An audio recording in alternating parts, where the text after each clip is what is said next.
Carlos Vázquez, como hemos hablado antes, aunque todo el mundo soy más conocido por Pucci. Pucci es un apodo cariñoso que me pusieron mis compañeros de la cárcel allá en el año 72, ¿no? Porque no supieron pronunciar mi nombre y pusieron Pucci. Bueno, yo soy de Madrid, nací en esta calle, en Bravo Murillo, lo que pasa es que es el número 14, en Quevedo, ¿no? Nací en mi casa, no me llevaron a ningún hospital, en mi casa. Además fue curioso porque esa fue la primera etapa de una serie de sobrevivimientos que he tenido. O sea, yo nací después de 8 meses de gestación. Ahora no pasa nada con eso, pero hace 50 o 60 o 70 años casi todos cascaban, ¿no? Y si no cascaban se quedaban un poquito tocados del ala. A lo mejor por eso yo estoy así, ¿no? Soy un poquito etéreo a veces, ¿no? Bueno, pues como os he dicho, nací allí y curiosamente estudié en el Colegio de los Salesianos. Ahí estuve 5 años, ¿no? Luego de ahí salté al colegio, a la Universidad Laboral de Tarragona con una beca que me permitió hacer los estudios de oficialía industrial de artes gráficas en la sección de tipografía. Yo soy tipógrafo. Es una cosa que marca, ¿no? Que te marca, ¿no? Yo soy tipógrafo para toda la vida. Bueno, con 17 años, las malas compañías, mis amigos más avanzados y más rojos, estaban organizados en algún pequeños partidos católicos, algunos estaban en el FRA, y me captaron.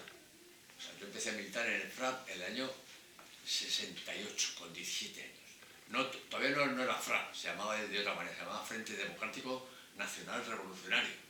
Un nombre cojonudo, ¿no? Y luego fue el FRA, era el 73 fue. Bueno, por ser tipógrafo, la organización me destinó a un trabajo clandestino que era una imprenta. Pero una imprenta con tipo de letra. O sea, no una multicopista ni una vietnamita que hemos hablado antes. No, era una imprenta con tipo de letra. Bien, era mi oficio, era mi militancia y allí con gusto lo hice. ¿Qué ocurrió? Que la calidad de aquella propaganda que hacíamos era tanta, que la policía se puso en alerta. Bueno, la policía siempre se encarga o ha perseguido siempre en todos los partidos comunistas o clandestinos dos cuestiones: la dirección de ese partido y el aparato de propaganda, porque sabían que si descabezaban ambos sitios, descabezaban la organización, presuntamente, porque nunca ha ocurrido. Y entonces se volcaron en buscar la imprenta y la encontraron. Bueno, pues desde el año 72 nos trincaron. Bien. Y me ingresaron en la cárcel de Carabanchel. Yo tenía 21 años en aquel momento. Hubo un juicio y tal. Me condenaron a 10 años de cárcel por asociación ilícita y propaganda ilegal. Bueno, un chaval de 21 años, hay algunos que se les caía el mundo, pero yo, como era un militante, ¿no? Pues lo tomé como si fuese una etapa más de la militancia, ¿no? O sea, para mí la cárcel fue seguir militando, y lo digo sin aspavientos, ¿eh? O sea, seguir militando en la cárcel. Que, por cierto, haber estado en el FRA, es una nota que hago, en el FRA y en la cárcel, hizo de mí una mejor persona y un mejor militante. Y es verdad, estoy orgulloso de haber hecho lo que hice. Yo no soy como otros que se arrepienten, ¿no? Luego contaré algunas anécdotas de este libro en el que hay compañeros que no han querido salir de aquí. Y si salen, me lo han criticado. Bueno, por la cárcel pasaron cientos, miles de compañeros y compañeras que lucharon consecuentemente contra la dictadura. Entonces, cuando murió Franco, ya hace 47, va para 48 años, muchos pensábamos que era un acto de justicia reconocer la lucha de todas aquellas personas que habían sido castigados con penas por el Tribunal de Orden Público o por tribunales militares. Pues nos equivocamos de pe a pa. No solo no hubo nada de eso, sino que a través de en la transición, ¿os acordáis de la transición? Se pasó página. Se pasó página. Yo, cuando la gente dice transición, yo digo transacción. Hubo traslado de intereses. Tú me das, yo te doy, no hablamos de aquello, no sacamos a relucir viejas heridas, y todos somos amiguetes. Nos repartimos el pastelito y todos somos cojonudos. Bien, pero ¿qué pasa? Que aquellos compañeros y compañeras siguen estando en el olvido, siguen estando en el olvido. Y eso que de hace ya 44 años de la Constitución, o 45, el Estado, todos los gobiernos democráticos han tenido los medios y las posibilidades de poder haber hecho esta reivindicación, ¿no? Como he hecho yo con este libro. Un libro que hacía falta, ¿no? Es la primera vez que un trabajo de este tipo aglutina 14.000 nombres de presos y presas, pero no solo presos y presas, sino jueces, militares, policías, torturadores, los abogados que nos defendieron, torturados, asesinados, golpeados. Bien, es amplísimo. O sea, no solo, o sea, me salgo del cauce de los miles de presos, ¿no? Además, aparecen 200 fotos, algunas de las cuales las estáis viendo aquí detrás, que la mayoría de las fotos estas se hicieron, no sé si conocéis que el Día de la Merced es la patrona de los presos comunes. Claro, los políticos no teníamos ninguna patrona, no sé, o San Lenin de la Hoz, no sé. Era el Día de los Presos. Y ese día las cárceles, digamos, dejaban pasar a los hijos de los presos. Que podrían estar una mañana por allí, dejaban pasar una cámara fotográfica y hacían fotos. La mayoría de las fotos son esas, hechas por los niños. Menos en Carabanchel. En Carabanchel, estando yo, metimos una cámara clandestinamente a través de los abogados. E hicimos 100 fotos clandestinas. Las fotos que salen ahí algunas, pero fotos que si las hubieran pillado nos hubiesen metido un paquete, ¿no? Un paquete, nos hubieran quitado la cámara, hacerlo de castigo y un proceso nuevo, ¿no? Incluso.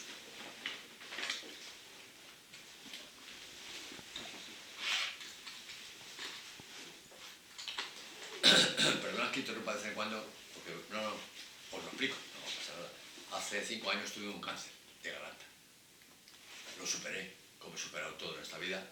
Un ictus también, aunque estoy un poco cojo, ya, una neumonía hace poco. Y me quedo, bueno, que se me seca mucho la boca. Bueno, nada más. No sé si conocéis a Juan José del Águila, un magistrado que hizo un librito maravilloso que se llamaba el TOP, el Tribunal de Orden Público. Yo hablo con él, me ha dado algunos datos también, y él estimaba que había, desde el año 63 al 77, hubo 30.000 presos y presas políticas en nuestro país. Yo he recogido 14.000, quedarían 16.000.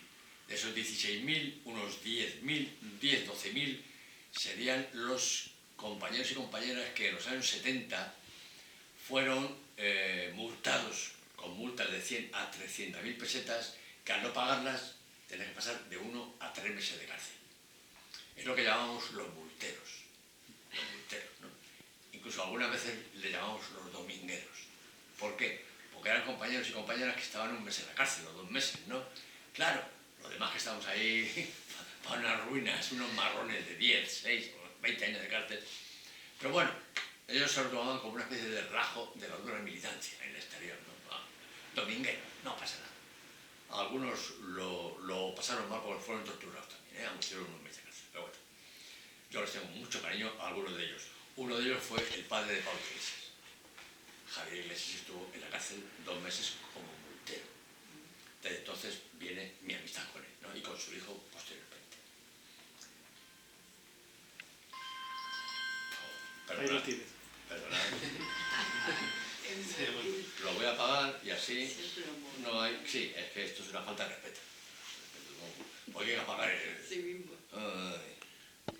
Apaga. Bueno, tenía que haber puesto en modo avión, pero luego lo reinicio.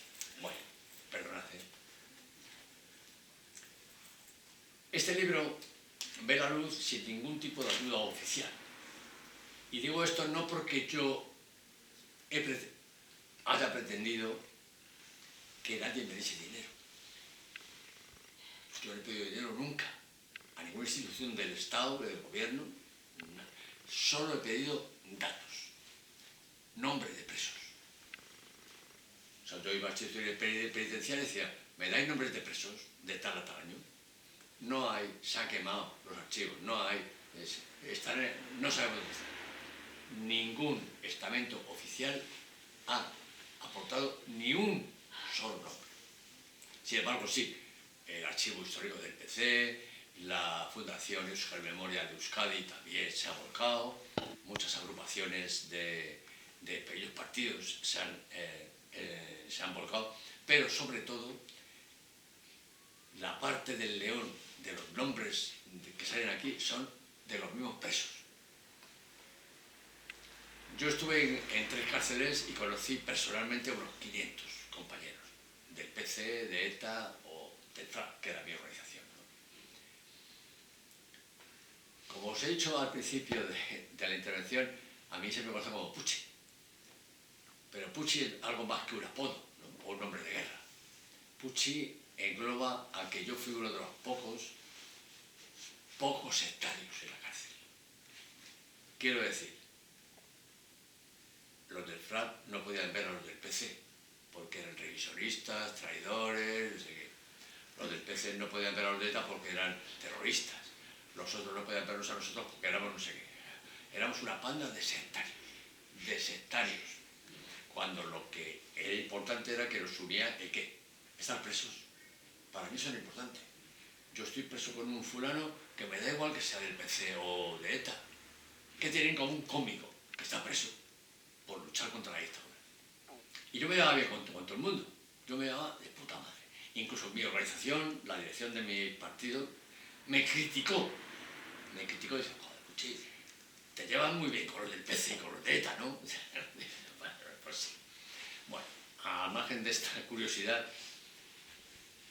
esa actitud me ha permitido que 30, 40, 50 años después pueda volver a contactar con aquellos compañeros y se hayan volcado y darme nombres. Simplemente tendría que descolgar el teléfono y decir, hola, soy el Puchi. ¿Qué quieres, Puchi? No, en la cárcel donde estuviste en Soria, el año, ¿quién eres tú? Y me daban listados enteros. E incluso los listados que yo tenía se los mandaba a ellos para que me los corrigiesen o los ampliasen. Pero no solo gente del PC o de ETA, también han colaborado anarquistas, otros, la tercera pata del banco, que nos hemos llevado siempre como hermanos, ¿no? O sea, quiere decir, increíble. La dictadura frotándose en las manos, ¿no? De que nos estuviésemos peleando entre nosotros. Pues este libro ha conseguido que militantes de ETA, de la CNT, de la FAI, de la CGT, del PC y del FRAP, se hayan unido sin saberlo. O sea, yo no he hecho una asociación de estos grupos, simplemente han colaborado todos y ha dado como resultado este libro. Un trabajo en común que ellos mismos han valorado como por encima de las rencillas políticas, la memoria por encima de todo. ¿Qué es lo importante, compañeros? ¿Qué nos une hoy aquí? ¿Por qué estamos aquí? Por la memoria. Porque esto es un homenaje a los compañeros y compañeras que han luchado. Esto es un homenaje a toda esa gente. Y yo he tenido la suerte de ser el que lo ha puesto negro sobre blanco. Bueno, aquí ya había tomado una nota de Bolaños y Marlaska, que lo paso porque ya he hablado de ello. Y ahora voy a comentaros un par de cositas sobre el libro, sobre la gente, alguna gente que apareció en el libro. Que antes alguien me ha dicho, a estos habría que haberlos tachado, ¿no? O sea, gentuza que se ha aprovechado de la lucha militante para poner la manita, para colocarse en un puestecito.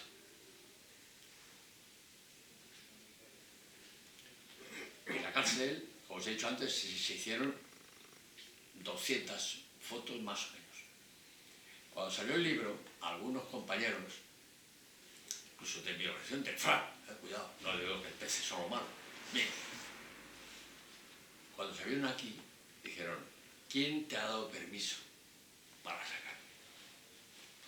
¿Quién te ha dado permiso? La cámara que metimos clandestinamente en el 73. ¿Qué pasaba? Que algunos de estos compañeros del FRA, hoy y ayer, estaban en el PSOE. Pero no en el PSOE en la base, el PSOE. Muy arriba. Y trincando mucha pasta. Aparecer en este libro no significa que les echen del PSOE. Para nada. Lo que ocurre es que a lo mejor es un manchón en su expediente, ¿no? Mira que iba de progresista y de demócrata y era un rojo terrorista. No lo sé, yo hasta ahora que yo sepa, a nadie le han echado por haber estado en el FRA, ni en el PC o en ETA. Y hay un ejemplo que os voy a poner para demostraros hasta qué punto todavía hay gente que tiene miedo de cosas como estas. Hace 2 semanas presenté el libro en Podemos de Fuenlabrada. Mientras estaba sentado en la mesa, y la gente pues se acercó, y una señora mayor, me dice, no sé si en el libro estará el nombre de mi hermano. No sé. Digo, ¿cómo se llamaba? Dice, fulano. ¿De qué organización era? Dice, no sé. Dice, hombre, no vas a saberlo. Sería, si estaba en Carabanchel, del PC, de ETA o del FRA. No lo sé. Digo, ¿cómo se llama? Me dio el nombre, cogí el libro. Coño, aquí está. Fulano, ya no me acuerdo los apellidos, fulano tal, Madrid, era de Madrid, del FRA. Curioso. Eso me hizo pensar. Y le pregunté, ¿por qué no has dicho que era del FRA, tu hermano? Dice, es que tú no sabes lo que sufrimos durante la guerra. Las sacas nocturnas, ¿no? Los falangistas sacaban a la gente para fusilarla. Digo, hombre, han pasado 80 años. Hoy estamos en una sede de Podemos. Nadie va a venir aquí para fusilar a nadie. O mucho que entre una panda de fachas para darnos una manita de hostia, ¿no? Mucho. ¿No? Esa señora tenía miedo. Tenía miedo. Luego ya no, ¿eh? Luego dice, era de los tuyos, era del FRA, también, jajajiji. Pero hubo que romper ese pequeño muro, ¿no? Ese muro. Curioso, ¿no? Curioso. Era una pequeña. Y hacer este libro me ha supuesto un reto también. Porque hubo compañeros y compañeras que me aconsejaron que no publicase, que no editase, que no lo hiciera. Dice, quédatelo, los datos, y bueno, y luego los usas, los das a una asociación y tal. Y dije, coño,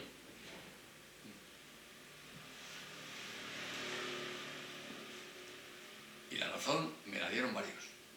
Dice, mira, en este libro pones las biografías de jueces, militares y torturadores.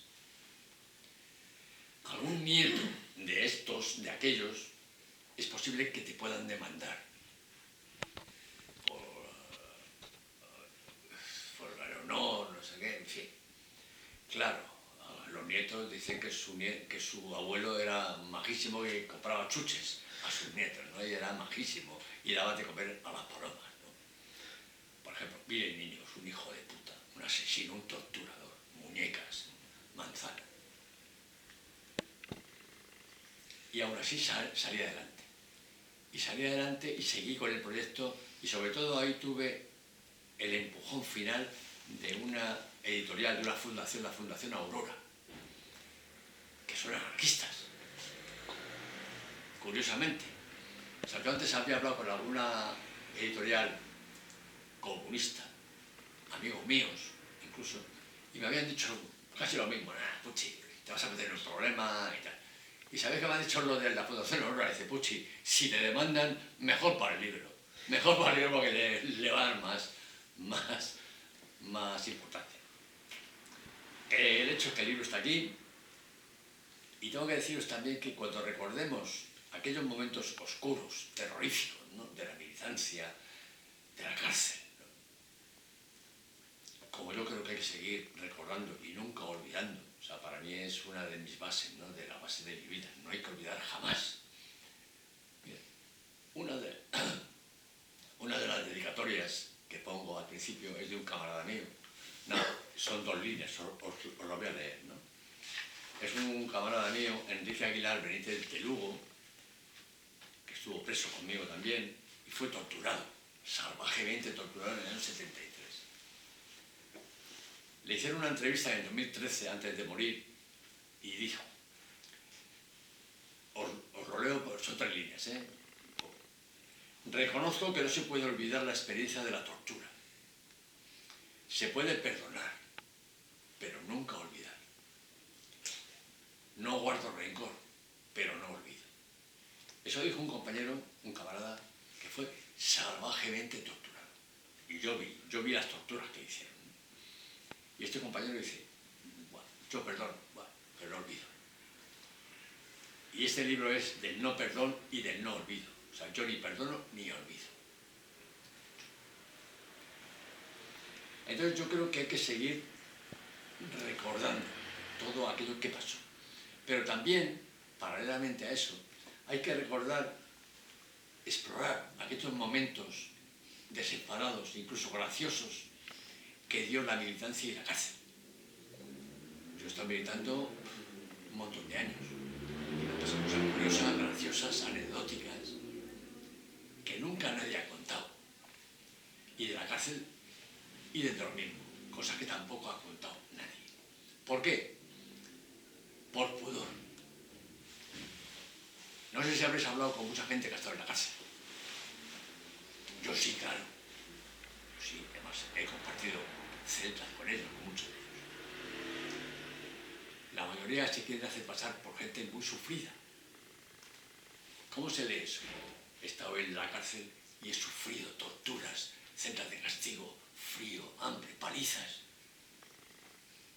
Eso es mentira. Eso no es verdad. Yo he estado en 3 cárceles. Hubo 50. Es cierto que yo estuve en cárceles no demasiado duras. Claro, en Ocaña, en el puerto de Santa María, bueno, que ahí quizás no, pero yo estuve en cárceles donde los presos habían luchado y habíamos conseguido parcelitas de libertad. Parcelitas de libertad. ¿Sabéis en qué sitio he cantado yo más veces la Internacional? En la cárcel.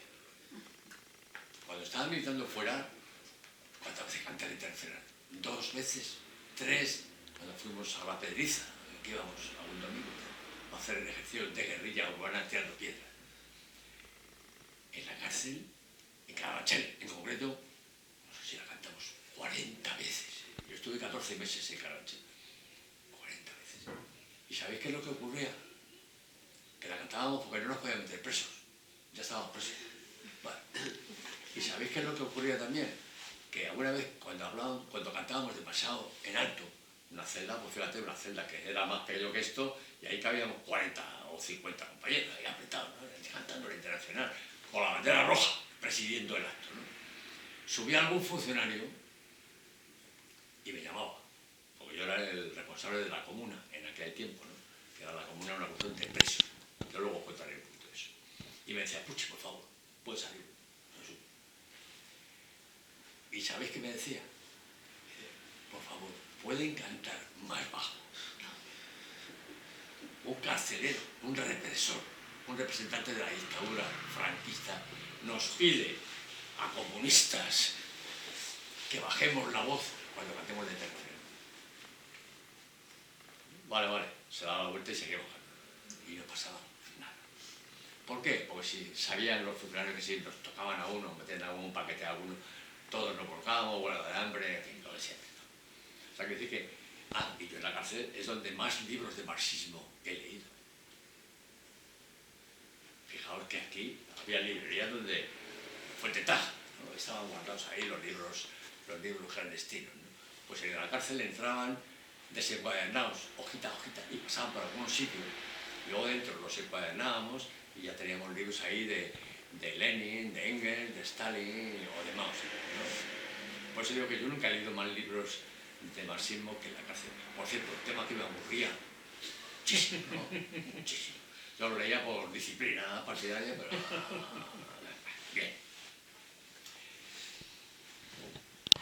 Entonces, os decía que hay que recordar los otros momentos. Y por eso yo hace un año, antes que este, bueno, este libro yo me ha costado hacerle 14 años, 14. Y en el transcurso del trabajo ese salió esto. Claro, yo desde que salí de la cárcel, pues una de las costumbres buenas que teníamos los antiguos presos es que nos reuníamos de vez en cuando, para comer. Nos juntamos para recordar la batallita del abuelo Cebolleta. Claro. ¿Te acuerdas cuándo? Ah, sí. Y yo cuando pasaba estas cosas tenía un bolígrafo y un papel y tomaba nota. ¿Os acordáis aquel día cuando? ¿Qué? Ah, sí. Y tomaba nota. Contaban anécdotas de la cárcel. Las contaban en voz baja. Porque, como os he dicho, le daba cierto pudor reconocer algunas cosas. Por ejemplo, la anécdota esa que os he contado, cuando que habéis leído lo de la pistola vacía y tal, pues claro, ese militante dice, yo no lo he dicho nunca antes en público, porque claro, van a minimizar la lucha. O sea, qué cachondeo, no te muevas, que te maten, que te pegue un tiro con la pistola vacía, ¿no? Qué seriedad demuestro, ¿no? Pues no haremos nada, ¿no? Bien. Y entonces hice una especie de recopilación de aquellas anécdotas que habían contado los compañeros y me puse en contacto con los compañeros y digo, oye, creo que voy a publicar las anécdotas. Lo de siempre. Estás loco, joder, para pensar que la cárcel era un cachondeo y la militancia otro cachondeo, no joder. Pues lo he hecho. Porque yo creo que también es obligación nuestra recordar lo malo y lo menos malo. Digo menos malo no porque no sea intrínsecamente malo, o sea, militar en la calle se corría un riesgo de ser apaleado, torturado y ejecutado de un tiro. Nos lo tomamos de alguna manera. Yo creo que las adversidades que hemos tenido, o tenéis, o tendremos en la vida, se pueden sortear, se pueden enfrentar con un arma que todos tenemos. Todos y todas. El humor. Yo sufrí un ictus, un cáncer, una neumonía, y todos los médicos siempre me han dicho lo mismo. Nosotros te curaremos en una parte médica, medicinas, tratamiento y tal, pero en la otra lo tienes que poner tú, tu ánimo, tu predisposición, tu actitud ante la enfermedad. Exacto. Compañeros míos del hospital que no tuvieron esa actitud y ahora están dando de comer a las palomas por ahí tirados. Yo no. Yo soy un incombustible, pero porque yo he hecho caso a mis médicos. Es decir, la actitud. De todas formas, yo es que mi familia somos muy hechos para adelante, ¿no? Es decir, ya cuando mi padre, que nací con 8 meses, que casi casco, que no había incubadoras, ¿no? Porque no teníamos puestas, yo era un tío de la clase trabajadora, ¿no? Mi padre me envolvió en algodones y me puso una botella de agua caliente y reviví. ¿Por qué? Porque el médico que asistió a la partera le dijo a mi padre, se llama Luis, dice, Luis, no doy un duro por tu hijo. Así iba a cascar, iba a morirme. Pesé 600 gramos. 600. Negro, ¿no? 4 pelos y tal. Y el médico dijo, Luis, chungo. Y mi padre, que era católico, muy católico, podía haber hecho lo que exigía la religión católica, pues, asumir como un designio divino. Bueno, si Dios quiere llevarse a mi hijo, que se lo lleve. Mi padre dijo, mi hijo no va a morir. Y me envolvió en algodones y salí adelante, joder, pues ya está. Pues eso es una actitud positiva, ¿no? Que luego el médico dice, joder, que te habéis visto quién te ve, ¿no? Que cuando tenés que haber dejado que la naturaleza siguiese su curso, o sea, que lo cascase. Y hoy no podría estar hablando con vosotros, ¿no?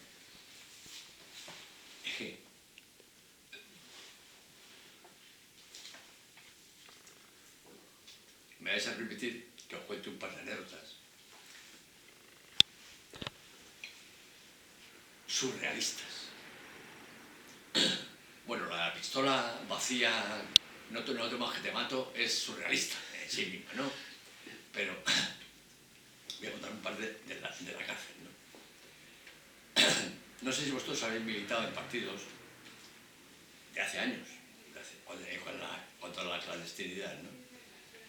Ahí se militaba clandestinamente células de partido y entonces no había posibilidad, buenas tardes, no había muchas posibilidades de discutir las cosas, es decir, todo venía de arriba abajo, lo que se llamaba en aquel momento centralismo democrático. Centralismo era democrático poco, ¿no? Hay que hacer esto, vale, hay que hacerlo, ¿no? Bien. Entonces, eso pasaba en la calle. En la cárcel no. En la cárcel estaban militando, pero no teníamos esa disciplina de la célula. ¿Qué pasaba entonces? Que todo se discutía, todo se hablaba, todo se cuestionaba y se votaba, claro. O sea, por mucho que un dirigente del partido dijese, ¿tenéis que hacer esto? Bueno, sí, vamos a verlo. Se discute y luego votamos. Que muchas veces lo hacíamos, ¿no? Pero otras no.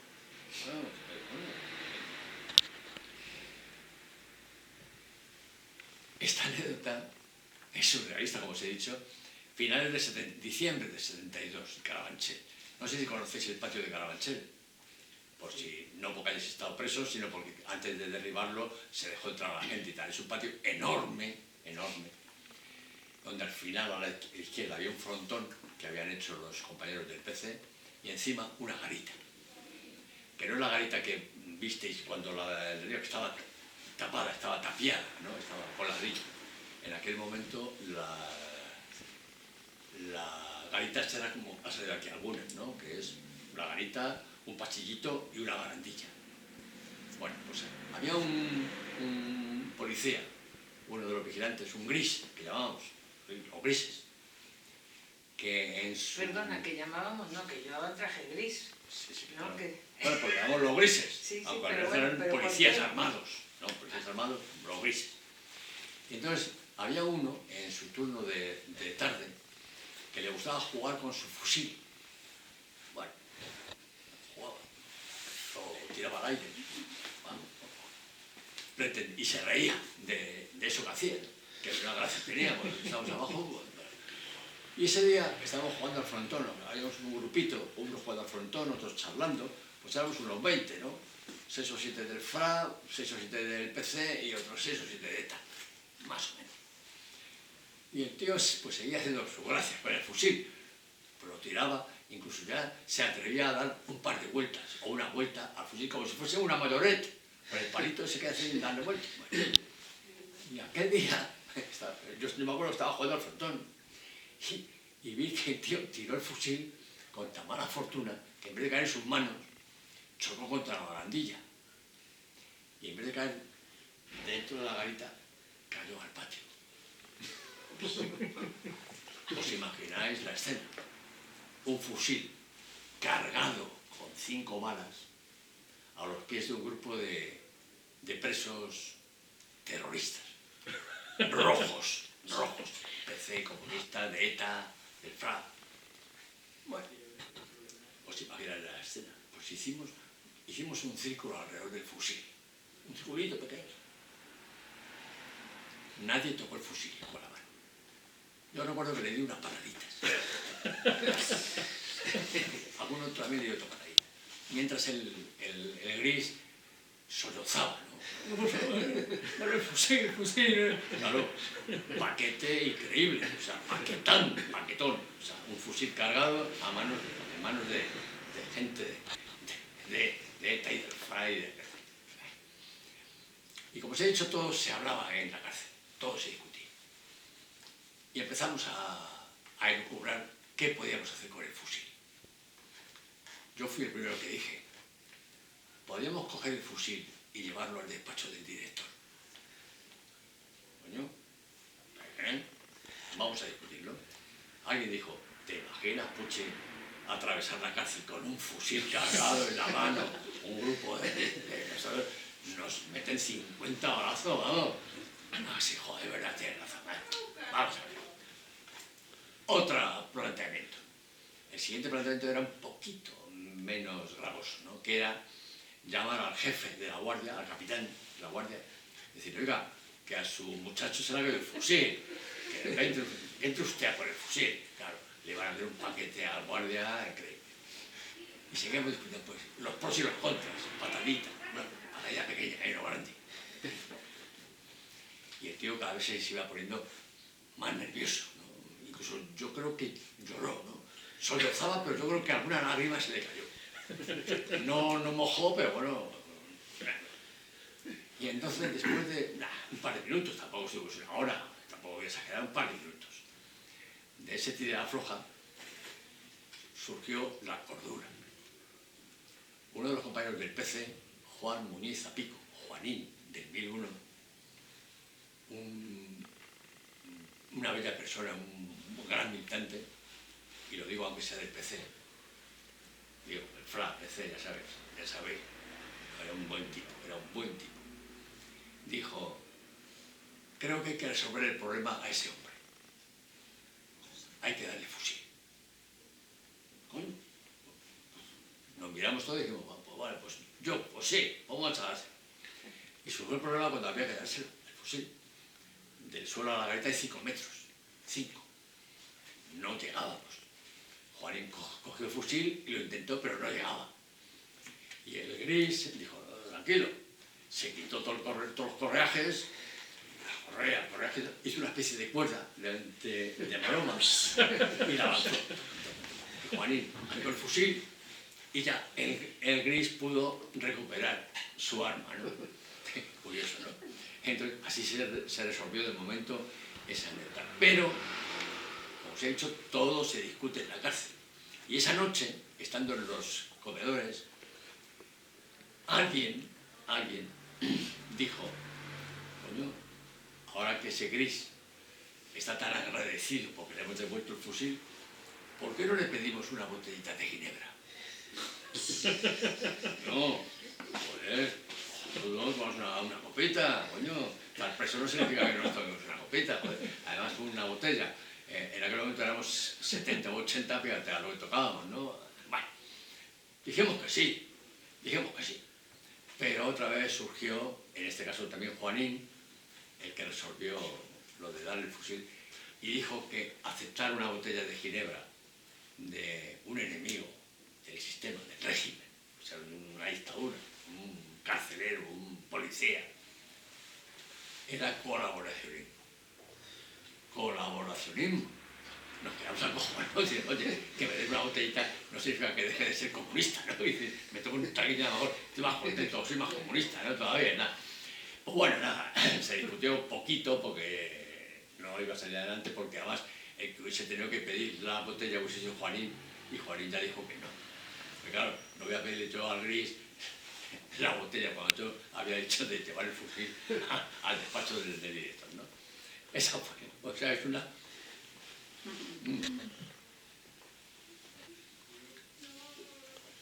Y otra, unos meses más tarde o unos pocos días más tarde, también, en el patio de Carabanchel. No sé si sabéis que las duchas de la cárcel no estaban como están ahora, ¿no? Ha salido una foto hace poco de Dani Alves, ese que ha violado a la chica esta en Barcelona, que en su celda tiene ducha, ¿no? Con agua calentita. Cuando yo estaba preso no había duchas en las celdas. Había un camastro, una mesa y un váter. Entonces, para ducharse había que bajar al patio, que estaban las duchas. Y había 6 duchas. Entonces, a la primera hora de la mañana, a las 8 de la mañana, había agua caliente. Entonces, claro, los 6 primeros que bajaban se duchaban con agua caliente. Y el resto con agua fría. Bueno, y ese día yo madrugué, me levanté cuando el toque de Diana y bajé con otros 5 compañeros a duchar con agua calentita. Y nos encontramos como todo el patio estaba nevado. Un manto blanco, precioso. Precioso, ¿eh? Muy bonito. O sea, para que en la cárcel podamos advertir que hay cosas bonitas en la vida, joder, aparte de las rejas. La nieve. Y antes de entrar en las duchas, a uno se le ocurrió, ¿por qué no hacemos algo con la nieve? Coño, bueno, pues claro, íbamos a hacer algo con la nieve. Segunda parte, ¿qué hacemos con la nieve? Uno, el clásico, pues un muñeco, ponemos un palo como nariz y una gorra la ponemos encima, un muñeco de nieve, eso está muy trillado ya. Pues hacemos un caballito. Bueno, y entonces uno va y dijo, ¿por qué no hacemos una hoz y un martillo? No, claro, un martillo comunista, un martillo. Bueno, cojonudo, adjudicado. Entonces, una hoz y un martillo pequeñita. No, de 20 metros. De 20 metros en el centro del patio. ¿Qué os parece? Cojonudo. Claro, pues la hoz y un martillo chiquitita, pues no se ve desde las celdas, ¿no? Los compañeros, ¿no? Claro, no sé quién quería hacer esa hoz y martillo tan grande para que la viesen desde el cielo, ¿no? Algún avión o algo así, ¿no? Bueno, alguien dijo, de unos 20 metros, desde aquí hasta allá, en el centro del patio. Bueno, cogimos unos cartones, unas maderas y empezamos a amontonar montoncitos de nieve. Todos ilusionados por hacer una obra de arte, ¿no? Una hoz y un martillo gigante para pasar al récord de los Guinness, ¿no? Aunque nadie nos lo iba a refrentar, ¿no? Y entonces, bueno, empezamos a hacer. Yo recuerdo que el gris que estaba en la garita no era el mismo, era otro. Entonces, es curioso, ¿eh? Han pasado 50 años, y me acuerdo. El tío se apoyó en la barandilla y nostálgico nos miraba a hacer los montoncitos de nieve. Yo creo que estaría pensando, ¿no? Esta banda de rojos tienen alma, ¿no? Están imbuidos por el espíritu de la Navidad. Pensaría incluso, buena gente. Pensaría, no sé, no dijo nada, pero estaba así, melancólico, ¿no? Pensando en la cena de Nochebuena, en Navidad, sus hijos, no lo sé, bien. Y seguimos amontonando la nievecita. Entonces, cuando el tío vio que aquellos montoncitos empezaban a tomar la forma de una hoz y un martillo gigante, dijo, borrarla. Así en voz, la pongo muy borrarla, joder. Ni caso, nos miramos, ni caso. Y seguimos haciendo con más brillo, si cabe, ¿no? Le digo, vamos a seguir haciendo la hoz y martillo. Y bueno, entonces, lo dijo otra vez, que la borra, coño, cabrón, hostia. Claro, si no te puede hacer nada, ¿qué te va a hacer? Te va a pegar, se baja al patio a pegarte, a pisotear la hoz, ¿no? Entonces cogió el fusil, que lo tenía ahí apoyado, y nos apuntó. Que la borréis. Claro, yo había visto el hacha y no había cargado el arma. Estaba con 5 balas, pero no había un proyectil en la recámara. Nos apuntó. Que la borré. Y dije, tranquilos que no la ha cargado. Por culita. Y seguimos, que ya estamos casi terminando. Vale. Y en eso coge y mete una bala en la recámara. ¡Clac! Compañeras, compañeros, han pasado 50 años. 50 años. Todavía recuerdo el ruido que hizo la bala al entrar en la recámara. Claro, patio vacío, sin nadie. Ampliado eso con el eco, hizo ¡clac, clac, clac! Hostias, había un fusil cargado apuntándonos. Esa vez no hubo que discutir nada. Borramos la hoz y nos fuimos con el rabo entre las piernas, ¿no? Y nunca mejor dicho, nos fuimos a lucharnos, ¿no? Y muchos años después, hace 4 o 5 años, hubo un acto de Podemos en Zaragoza, me parece que fue, donde se presentó un libro de los míos, no sé, bueno. Y entonces entre los asistentes había un centinela que había sido guardia centinela en Carabanchel. No este, claro, no, ni el otro, ni el otro. O uno que había estado ahí. Y cuando se contó esta anécdota, dice, os cagasteis antes de tiempo. no os iba a haber disparado. Joder, ¿qué listo? Estaba buscando, estaba cargado de la bala. Nada. Y el tío lo aseguró. Entonces se le preguntó, ¿pero cómo puedes asegurarlo? Y dice, mira, no porque cuando un policía, un guardia, un vigilante, un centinela subía a la garita, le daban un cargador con 5 balas. Y al bajar, cuando acabase su guardia, tenía que entregar las 5 balas. Entonces, una explicación increíble. Dice, si os hubiese disparado, tenía que haber explicado dónde estaba la bala, que sí, la bala estaba en mi cabeza, ¿no? No, lo más normal es verdad que no se dispara, porque ellos tienen autorización a disparar fuera de. O sea, que yo salto la valla, el triple muro, y salgo de la cárcel, pues sí, me meten 50 tiros y le condecoran. Pero dentro de la cárcel, difícil, no se justifica en absoluto. Pero bueno, el hecho es que, bueno, pues sí, nos acojonamos, coño. Vale, pues es verdad, pues, no pasa nada, ¿no? No pasa nada. Hay quien dice, ¿no? Hay quien dice, pues el Puche dijo que había metido una bala, pero tampoco era para tanto. No, pero tú bien que pisoteaste la bala, como yo, ¿no? Entonces, estas son algunas de las anécdotas. Y me vais a permitir una que esta sí que... Bueno.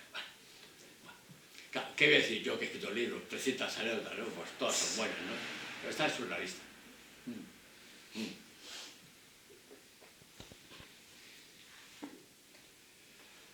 Como os he dicho, el partido me encomendó montar una imprenta. Una imprenta que salía unos trabajos increíblemente claros, nítidos, sin erratas, bien hechos. Y así como la policía se preocupó de ese trabajo tan perfecto e hizo lo posible para detenernos, nuestras camaradas dirigentes en Francia, estaban en Francia, lejos. Hay que preservar a la dirección, hay que preservarlo. Les llegó la propaganda aquella, ¿no? En periódico que hacíamos el Vanguardia Obrera, ¿no? Y dijeron, hostias, esto está cojo, ¿no? Esto está absurdo. Y el responsable general del partido, el secretario general, Raúl Marco, le dijo a nuestro responsable político, que era del Ejecutivo, dice, sería bueno visitar la imprenta. En cuanto se den las condiciones, nos acercaríamos a la imprenta para ver cómo funciona. Porque claro, hacer estos materiales es la hostia. Hicimos hasta un librito de 60 páginas, así pequeñito. Bueno, el responsable nos lo dijo y ahí se quedó la cosa. Que a lo mejor bajaba un responsable a ver cómo hacíamos la propaganda. Y en esto llegó el 26 de octubre del año 72. Yo estaba componiendo una página del Vanguardia Obrera, estaba lleno de tinta hasta aquí, y mi compañera me dijo, oye, aquí hay mucha gente. Coño, hostias, yo me escondí en el aparato, ¿no? A ver qué pasaba. Oí voces, y en eso entró un fulano fumando con una boquilla, una gabardina marrón clarita, y dándome la espalda, se puso en el centro de la habitación y mirando el aparato, dijo, así que esta es la imprenta. Blanco y en botella, secretario general, me baja a ver cómo hacíamos la propaganda. Convencido de eso, inicié la marcha, di un pasito para abrazar a mi camarada, el jefe. Emocionado. Y cuando inicio la marcha, entra otro fulano, una pistola, y me la pone en el cuello. Si no te muevas que te mato. Ese sí que ese tenía balas. Aquí, y me echó contra la pared, ¿no? En ese momento, claro, no había ya mucha película. no era mi camarada responsable, era la policía. Era la policía, nos había tenido una policía. La policía, pistola. Y aquel fulano, que yo pensaba que era Raúl Marco, el dirigente de mi partido, era Conesa, el responsable de la brigada político-social. Conesa, Roberto Conesa, un torturador. La gente durante años me ha dicho, Puchi, ¿eras un ingenuo, eras tonto el culo o qué? Vamos a ver, dos cosas. A mí nunca me habían detenido, jamás, nunca. Y por la televisión o por lo que me contaban otros compañeros, pensaba que las detenciones eran más traumáticas. Voces, ruido, golpes, disparos, todos al suelo, en fin. Allí entró un fulano fumando, dijo, esta es la imprenta. Claro, joder, pues sabes lo que es la imprenta, ¿no? Pues no, era la policía. Y en ese momento dije, bueno, ya estamos jodidos. Entonces, automáticamente me salió la frase que a todos los militantes se lo decían. Cuando se le encargaba un trabajo de cierta responsabilidad o de peligro a alguien, no sé si lo habéis oído alguna vez, se le advertían de los riesgos. Siempre. En mi caso, el responsable político dijo, Puchi, si aceptas este trabajo de montar la imprenta, te pueden pasar dos cosas. Si te detienen, que o te peguen un tiro o te metan de 6 a 12 años en el talego. Militante... dijo, claro, sí. Y en ese momento que tenía aquí la pistola dije, coño, me va a matar, este tío me va a matar. ¿Por qué dije esto? Porque el percutor estaba echado para atrás. El percutor estaba echado para atrás. Yo no hice la mili, por la vista, nieve. Pero había visto en la película que el percutor se está para atrás, luego dispara y se sale la bala, ¿no? Más o menos. Entonces vi que el percutor estaba echado para atrás. Y el tío estaba temblando. Pero temblando de verdad, Yo no sé si estaba más asustado él que yo. Yo estaba acojonado, pero él parece que más. Y dije, como se escapa una bala, me van a poner los sesos por aquí, normal. Y dije, pues me va a tocar esto, que es lo que yo he decidido. Luego, cuando con esa dice, venga, déjalo ya y expósale. Quitó la pistola y dije, bueno, ahora toca de 6 a 12 años. Venga. Y una vez que me esposaron, y con esa se dio cuenta que tenía la mano llena de tinta. Y le dijo a uno de los policías, por cierto, fueron a detenernos 12 policías, entre sociales y grises. No entiendo, a un aparato de propaganda. Luego resulta que pensaban que ahí también hacíamos armas. 12 policías. Bueno, pues uno de ellos, el que me esposó, le quita las esposas que se lave. Así vamos a ir a la Dirección General, a la DGS, y vamos a echar de tinta a todas las paredes, ¿no? Sí. Entonces, estaban tan nerviosos que no encontraban la llave.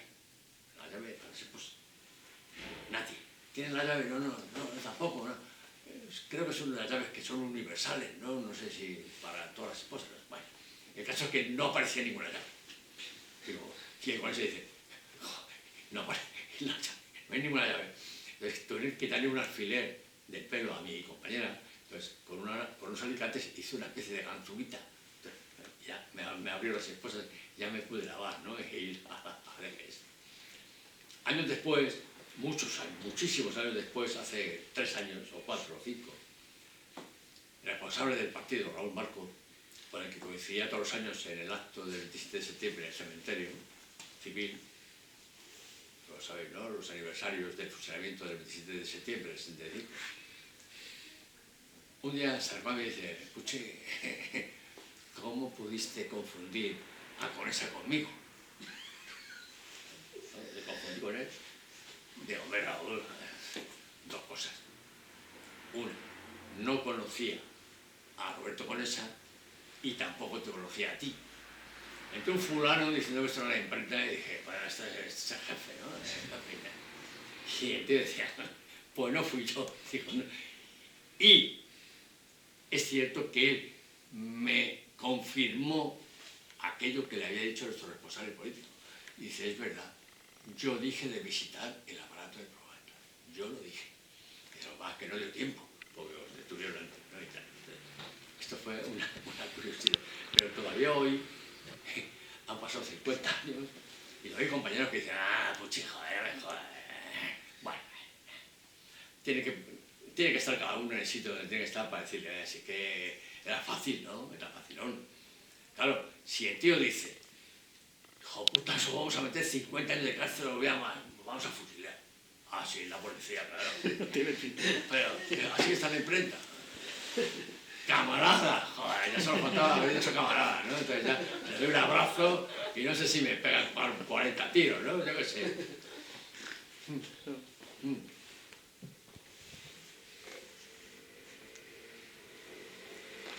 Voy a contaros una de la militancia. Esta ya es posterior, no es del franquismo, es del posterior. También surrealista. ¿Os acordáis que en el 85 hubo la primera huelga general contra el PSOE por las pensiones, ¿no? Esa huelga estaba organizada por comisiones obreras. Yo en aquella época, era en el año 78, estaba militando en la Asociación de Vecinos de Quintana, en la calle Luz. Bueno, entonces claro, el que dirigía la huelga y todo lo que había que hacer eran las comisiones obreras. Entonces fuimos a la sede de comisiones obreras en la glorieta de Vilaflor, que estaba en Ciudad Lineal, para que nos diesen trabajo, para esa noche y el día siguiente. Bueno, pues nos tocó ir a las cocheras de autobuses para pararlos y luego poner, ¿cómo se llama? En los... Silicona en las cerraduras de algunos comercios que ya habían dicho que no iban a cerrar. Bien. Y además nos dijo que teníamos que parar una imprenta, una editorial imprenta, en la calle Germán Pérez Carrasco. Bueno, pues al día siguiente ya dijimos de ir a la imprenta para parar. Entonces iba a ir el presidente de la asociación, Ignacio, que era de la Liga. Bueno.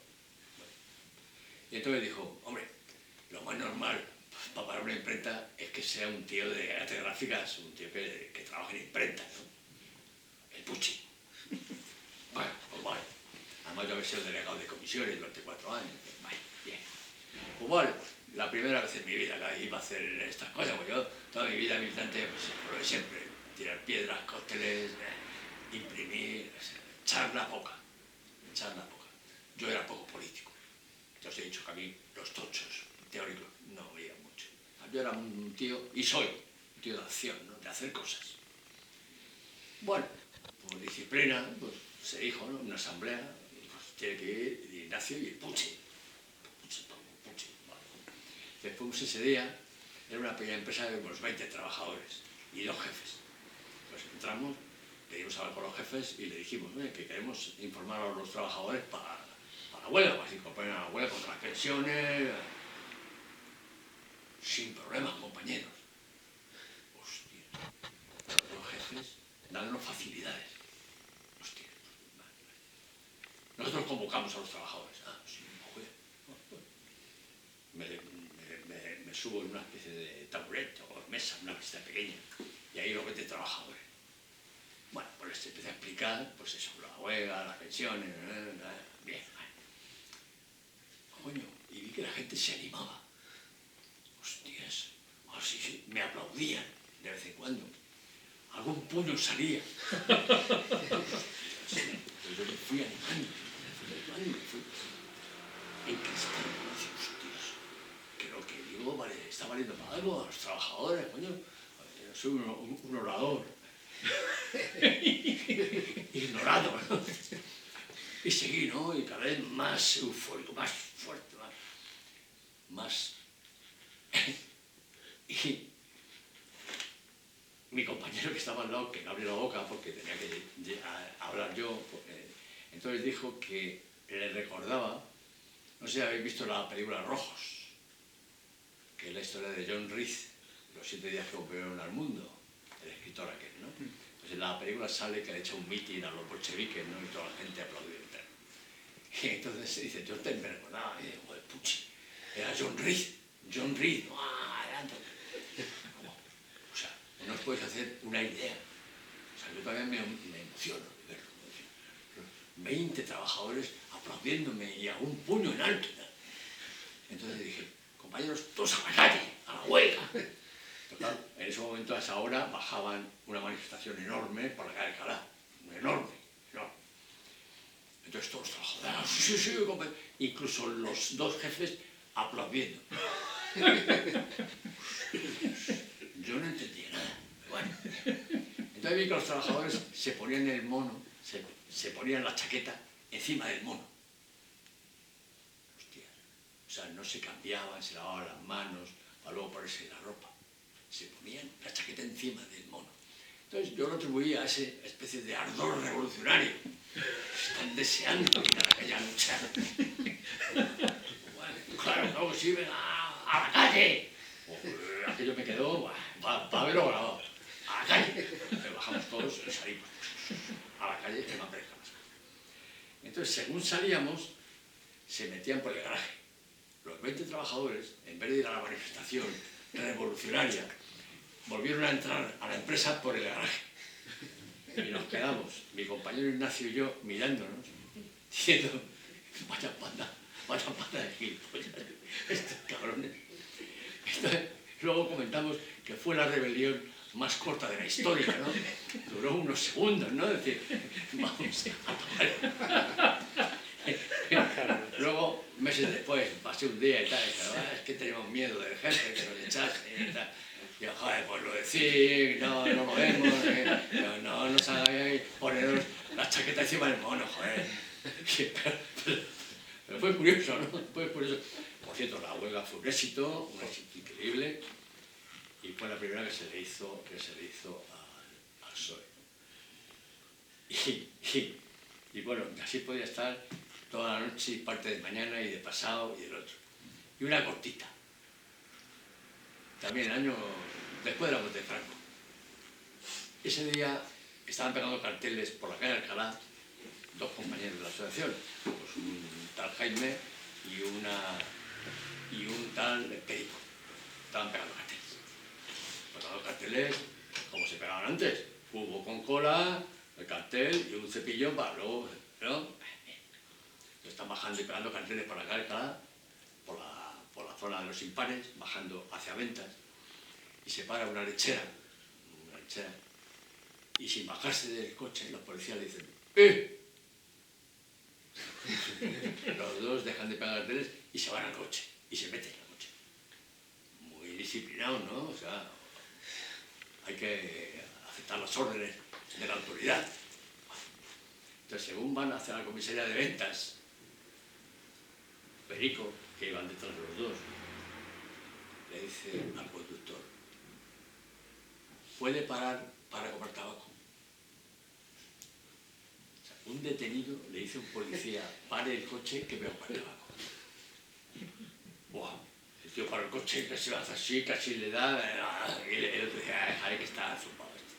Bueno, viene diciendo que estaba un poquito alegre, se había fumado un cigarrito de la risa, vamos. Sí, se le había fumado, sigo, porque yo conozco cómo era Perico y sí, se había fumado un cigarrito de la risa. Pero un tío bajo, combativo. Y entonces cuando llegaron a la comisaría, estaban ahí interrogándoles y entró por la radio, pues, una manifestación o algo así, algo que había pasado por ahí fuera. Entonces, claro, se tenían que centrar en esa otra cosa y no en esa pequeñez. Venga, irse a la calle, ya déjame en paz, irse. Y salieron de la comisaría. Entonces, cuando han salido, el Perico le dice a Jaime, dale un poquito. ¿Qué quieres? Vámonos, que a ver si se van a arrepentir y tal. Dice, no, voy a coger los cubos y los cepillos. Entró y salió con los cubos, los cepillos y los carteles. Y subieron hacia arriba, hacia la asociación, en vez de por la zona de los impares, por los pares, pegando carteles. Increíble, ¿no? Lo que no pasé. ¿Ves? Son cosas que me he enterado al cabo de los muchísimos años. Ni Perico, bueno, Perico estaba un poquito etéreo, ¿no? Pero ni Jaime, que era un tío serio, nunca me lo había contado. ¿Cuándo me lo contó? Cuando supo que iba a hacer esto. Antes nunca lo había contado. Por vergüenza. Fíjate, estamos en la policía, no nos pasa nada, no le das una galla cuando decide para a comer tabaco, nos devuelven el cubo y esto esto es una militancia de cachondeo, ¿ves? El pudor, el pudor. Y muchas de estas anécdotas forman parte de ese pudor, de ese pudor. Antes les contaba a un compañero una anécdota que me pasó en este barrio, porque yo empecé a militar en este barrio.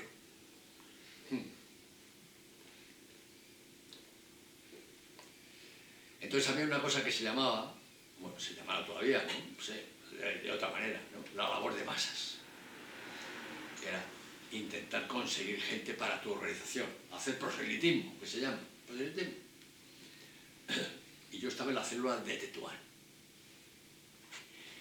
Y entonces, uno de los trabajos que me encargaron al principio era trabajar para hacer adeptos en los Villares Nieto, que estaba en Tetuán. Nada, estuve allí, chavales jóvenes como yo, 17 años, jugando al futbolín y tal, y conseguí un compañero, uno. Entonces, a la organización, al responsable de la célula, le debió parecer poco. Y subió el listón bastante más. Y dice, hombre, tú vales para mucho más que eso, camarada. Hostia, bueno, vamos a ver.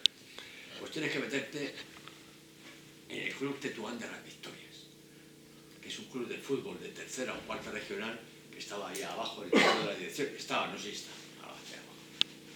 Y dije, como jugador de fútbol, si yo no sé jugar al fútbol, si para mí el balón creí que era cuadrado y esto que es redondo. Además, fíjate qué pinta tengo yo, ya le usé la foto, pinta de jugador de fútbol, ¿no? Calvo con gafas, tengo pinta de tipógrafo, eso sí, de tipógrafo, de estar imprimiendo en un sótano, ¿no? Eso sí, pero jugar al fútbol, poquito. Bueno, pues fui allí, hablé con la junta directiva y me inventé un pasado de jugador de fútbol cojonudo. Le dije que había sido jugador en la Universidad Laboral de Tarragona, que era un tío cojonudo. La junta eran 3 compañeros, 3 tíos mayores. Me miraron así un poco raro. Y digo, este jugador, no se engañe, soy un tío cojonudo, Y digo, bueno, venga, ¿vale? Me hicieron la ficha. Bueno, era una ficha que no cobraban nada, por eso no era de cuarta regional o de quinta, ¿no? Y entonces, por las tardes, entrenábamos en el patio del bar. Era un bar, tenía un patio donde estaban las cajas de botellines, entonces ahí dábamos vueltas, cogíamos algunas pesas. Bueno, entonces llegó el día de la pretemporada, y había que jugar un partido amistoso en Carabanchel, con el equipo de Carabanchel de cuarta o quinta regional. Y bueno, cuando estábamos en el autobús yendo para allá, el entrenador me dijo, Luis, hoy te vamos a poner a prueba, ¿no? Vas a jugar, a ver, para demostrarnos esa valía. Y dije, es que no me he traído botas. Cago en la hostia, ¿me has traído botas? Bueno, para el domingo próximo será. Bueno, bien, vamos bien. Pero en el intermedio cuando pasó el primer tiempo, ¿no? En ese momento, en el descanso, ¿cómo se llama? Descanso, que lo de fútbol poquito. Y entonces el entrenador me dijo, chútale algunos penaltis al portero. Yo, claro, joder, madre mía. Le di 18 punterazos a aquello, no sé cómo no me cargué el balón y no entró ni uno en la portería. Todo para arriba, para abajo, para la derecha, izquierda. Dijo, Luis, yo ahora estoy un poco nervioso. Bueno, el domingo próximo tienes que volcarte. Bueno, el domingo próximo jugamos en Chamartín, de la Rosa. Entonces, ese día, cuando llegamos, digo, no he traído botas. Y dice, no pasa nada, compañero. Shh, botas. Y el equipamiento. La chaqueta, la camiseta. Y dije, hostias, me van a matar. Pero no los del equipo, sino el público. Porque habían vendido de que habían conseguido un delantero, un defensa, un no sé qué, que era la hostia. Pues que había que verme a mí para decirme que era la hostia, ¿no? Jugando al fútbol. Otras cosas a lo mejor sí, pero al fútbol, poquito. Y entonces me dijeron, toma, vete al vestuario, te vistes y venga, que vamos a empezar a dar caña aquí. Me fui al vestuario, dejé las botitas y la ropita ahí y eché a correr hasta el día de hoy. Luego con el tiempo, con el tiempo le dije a que el responsable, ¿no? Con respeto porque era el jefe, el responsable, ¿no? Dije que, ¿cómo se le había ocurrido, ¿no? Luego con los años fui más crítico, ¿no? Fui más crítico. Dije, ¿cómo se le había ocurrido a ese seleccionador natural, ¿no? Ese tenía que ser el seleccionador de este país o de algún país africano, ¿no? O sea, mandar a un fulano como yo a jugar al fútbol. Claro, ni que decir tiene que no conseguí ningún adepto, incluso me romperían la ficha, la quemarían, no sé si me buscarían en alguna parte, no sé, por el teléfono ni nada, ¿no? Pero bueno, esas otras de las incongruencias. Por cierto, aquel camarada responsable nunca ha reconocido que me diese aquel encargo. Nunca. ¿Entendéis lo que os digo? ¿Cómo voy a reconocer que la cagué? Eso no es ser un militante revolucionario. Y como que no, los revolucionarios como están, nos equivocamos y la cagamos, y no una vez, sino muchas veces, ¿no? Bueno, nunca lo ha reconocido. Incluso compañeros que han leído el libro dicen, oye, que esta eres tú. Pues no, se habrá equivocado el Puchi. Como está para allá el Puchi, sí. Era responsable de la célula, de Tetuán. Pero no es porque no me equivoque, sino porque llega un momento en la vida militante personal, ¿no? Y política que desmonto ídolos, ¿no? Para mí, al principio, en la militancia, mis camaradas responsables eran dioses. Pero luego pasan los años de cárcel, de militancia y tal, y ves que son como tú, o peor. Porque cuando murió Franco, no sé si os lo imagináis, y si no lo imagináis os lo digo, hubo mucha gente que rompió con su pasado revolucionario para buscarse la pasta, los cargos. Y sobre todo, ¿dónde estaban los cargos? En el PSOE. En mi partido, en el FRA, hubo una fracción en el año 76. Entonces, el dirigente o los dirigentes que llevaron a cabo esa fracción quisieron que nos pasásemos todos a la ORT. Y se fueron un montón de gente a la ORT. Nada, duraron 4 días, le dieron 4 cargos, pero había algunos que querían subir más. Y en la ORT, más que San Román, ya no había más. ¿Qué había más? El PSOE. Y algunos se fueron a pillar puesto interesante. Esos compañeros son los que han dicho quién ha dado permiso al Puchi para sacarnos aquí. Sí. Porque una cosa es que una señora tenga miedo de reconocer que su hijo era del FRA, porque fusilaron no sé quién en el pueblo de no sé dónde, que hasta lo puedo entender. Hombre, lo puedo entender. Bueno, lo puedo entender en parte, hoy no. Bueno, pero un fulano que ha sido dirigente de un partido, que ha autorizado a hacerse las fotos, quiere decir, yo fui uno de los que hizo las fotos de Carabanchel, cuando apuntaba el disparador, nadie me dijo, no me saques. Es cierto que algunos gentes de ETA no quisieron salir en las fotos. Y lo entiendo. Ahí sí que lo entiendo. Pues salir en las fotos es decir, que salir en la foto voy a por ti. Pero la gente del FRA, si estamos presos, ¿qué van a hacer? ¿No? Pues sí, pues alguna, que salgo yo también, para ahí, me ha sacado. El Puchi me ha sacado. Joder, claro, pero bueno. Y luego es cierto que 2 o 3 compañeros o compañeras, o sea, 2 compañeras y un compañero del FRA, antes de sacar el libro me dijeron que no lo sacase. Tengo que reconocerlo.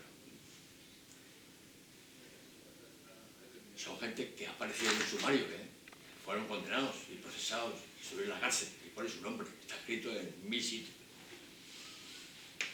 ¿Por qué? Porque algunos de ellos trabajan en sitios, ya no hablo de eso, hablo de trabajos normales. Y que eso podía, no entiendo por qué, que los iban a echar, o o les iban a poner en entredicho, ¿no? Oiga, esto era rojo, era del FRAP terrorista. Bueno, si hubiese querido los hubiese sacado sin problema, pero no lo saqué. Y aquí faltan 2 o 3 nombres. Bien es cierto que faltan varios miles, 2 o 3 mil. Yo siempre que voy a una presentación digo siempre lo mismo. Todo aquel que compre el libro, ojee el libro, vea a ver si hay algún compañero o compañera, o él mismo que ha estado en la cárcel y no está, que me lo diga. Que me lo diga porque estamos preparando una segunda edición. Una segunda edición. Y entonces, claro, vamos a ver si es posible que la segunda edición sea mucho más, esté más completa, ¿no? Que esta, ¿no? Que nunca llegaremos al 100%, eso lo estoy convencido, convencido. Hay algún compañero que me dijo, dice, Puche, ¿por qué no sigues currando más presos y ya lo publicarás? Y digo, ¿lo publicaré? ¿Cuándo? Claro. Dice, dentro de 10, 12, 15 años. Digo, hombre, si lo dices con 40 años, te digo que sí, pero con 71 no creo que lo vea. No voy a ver ni el que va a hacer Bolaños, que dice que va a hacer Bolaños, sigue en Marlaska. Bueno, yo he dado el primer paso, que es un paso importante. Hasta ahora llevo unos 300 pesos que me han dado nuevos, de gente que no aparece o alguna biografía, ¿no? Sobre todo de gente que ha muerto recientemente. Hace poco, no sé si conocéis a gente del PC, Pepín Casado, no sé si le conocéis, ha muerto hace 3 meses o 4, antes de cerrar el libro. Y con el libro en imprenta, un compañero del PC me dijo que había muerto Pepín Casado, que era un tío que yo le quería mucho también. Y entonces, pues bueno, le metí pues a última hora, Pepín Casado, ¿no? Aquí está, aquí, un chaval más. Pero porque, como he dicho antes, ¿no? Yo creo que la gente que ha luchado tiene derecho a que se le reconozca. Yo cuando la gente me dice, hay gente que me dice, ¿no?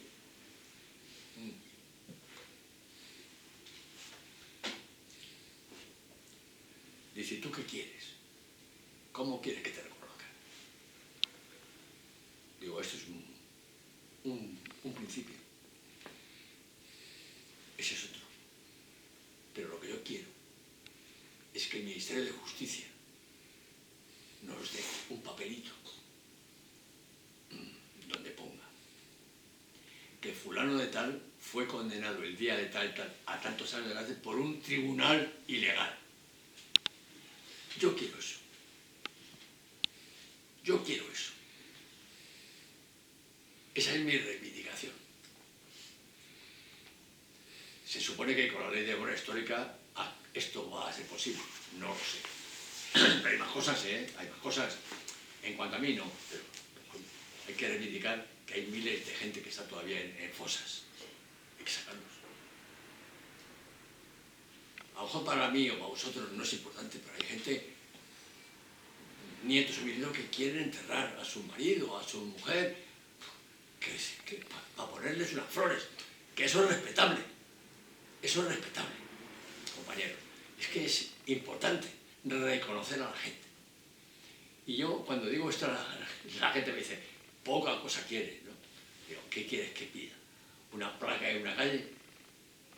Calle Berruguete, calle del Pucci.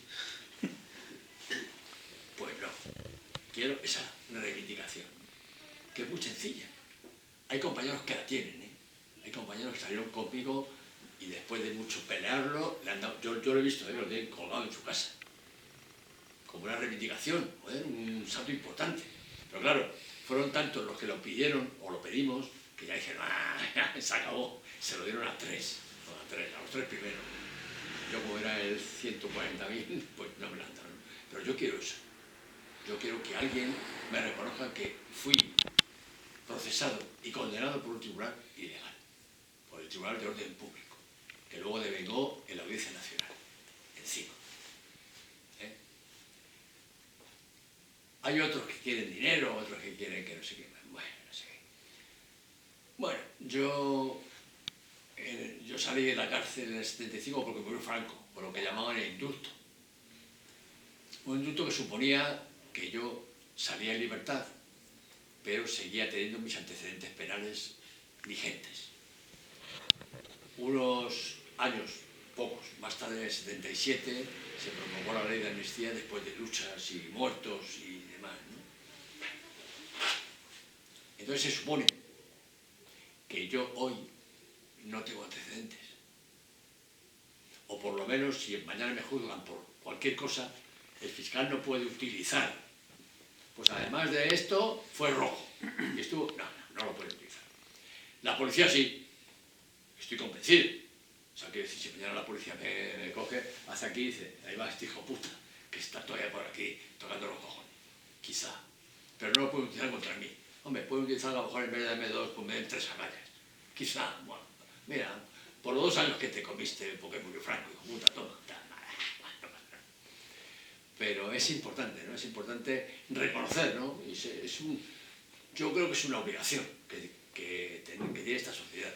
Yo cuando hace poco han sacado la ley de memoria histórica, a mí, al principio, cuando empezó a rodar, se me hizo pequeña, se me hizo corta. ¿Por qué?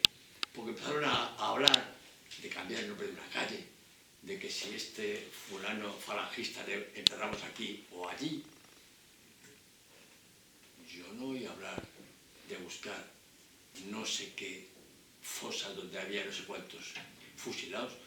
Yo no oí hablar de reivindicar a los que habían estado presos, condenados por...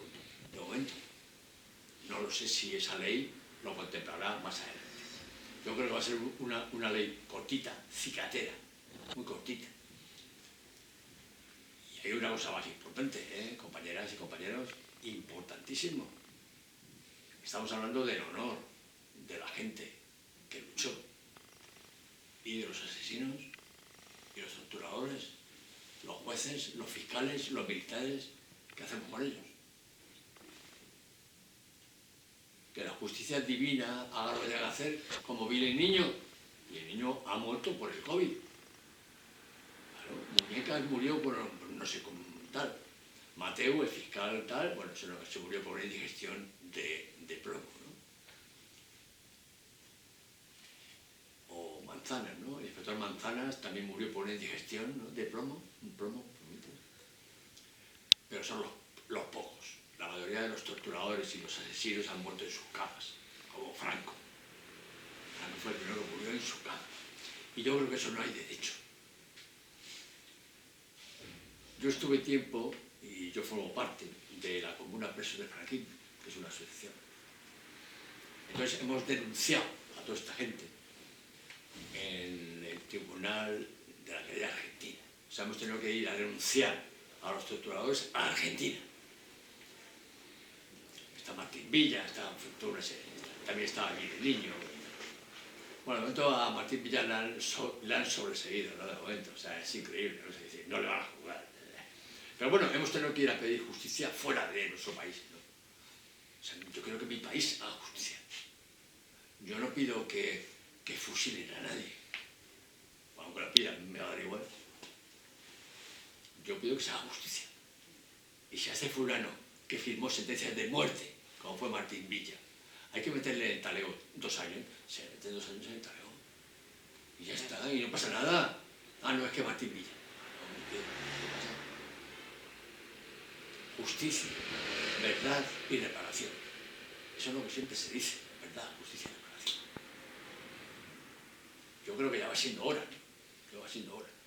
Yo creo que estos actos tan bonitos, ¿no?, tan entrañables, deben servir para eso, ¿no?, para ser multiplicadores de este tipo de cosas. Y luego si hay compañeras como vosotros, ¿no?, que estáis en un partido político, ¿no?, importante, que podéis hacer quizá más que nosotros, pues estáis más cerca, bueno, ya sé que es complicado, pero estáis más cerca del poder, que yo.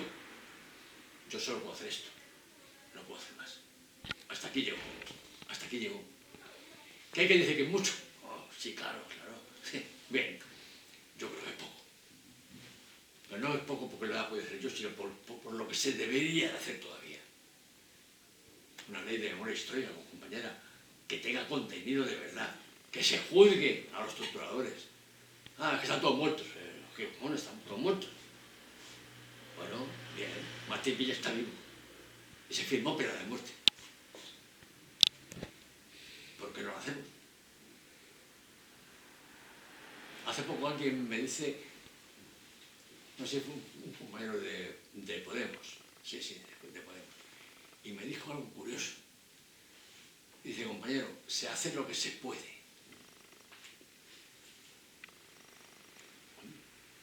Se hace lo que se puede.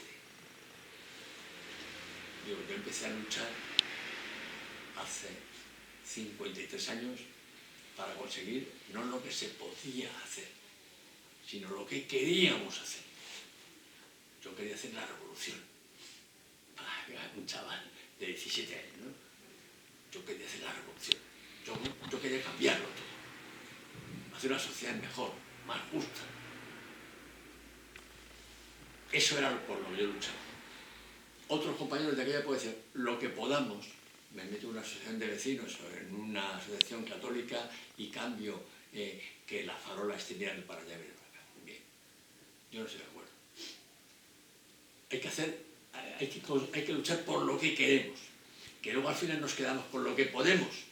Claro, claro. O sea, yo estaba en una asociación de vecinos y hemos pedido la luna y nos han concedido las estrellas. Bien, pero hemos luchado, consecuentemente. No sé si alguno estuvisteis en el mayo del 68, no sé. Yo tenía edad, pero estaba militando aquí, ¿no? Y recuerdo que había compañeros que decían, ¿no?, que habían estado. Bueno, resulta que si hago caso a todos los compañeros que me han dicho que han estado en el mayo del 68, yo no sé por qué no han tomado el poder, ¿eh? Pues son miles y miles y miles y miles, ¿no?, que dicen que han estado en el mayo del 68.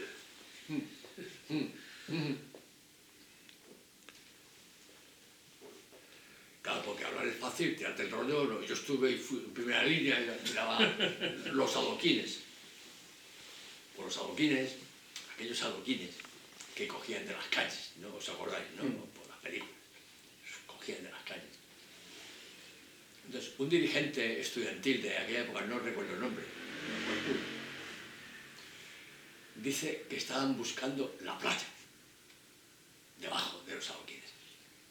Bueno, es una cosa bonita, ¿no?, lo que dijeron, ¿no? Estaban buscando la playa. Es algo así como la frase aquella que dicen en Cuba, ¿no?, que está puesto en las paredes, creemos en los sueños, ¿no?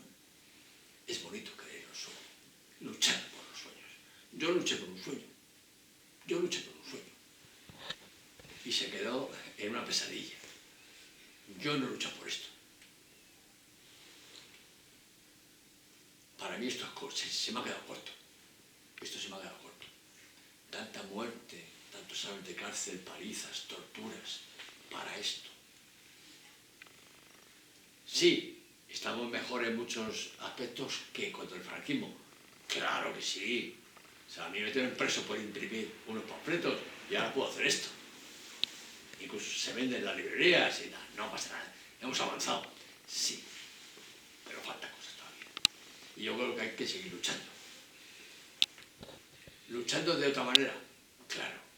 Yo sigo siendo, como dicen mis compañeros, ¿no?, dice, un militantón, ¿no?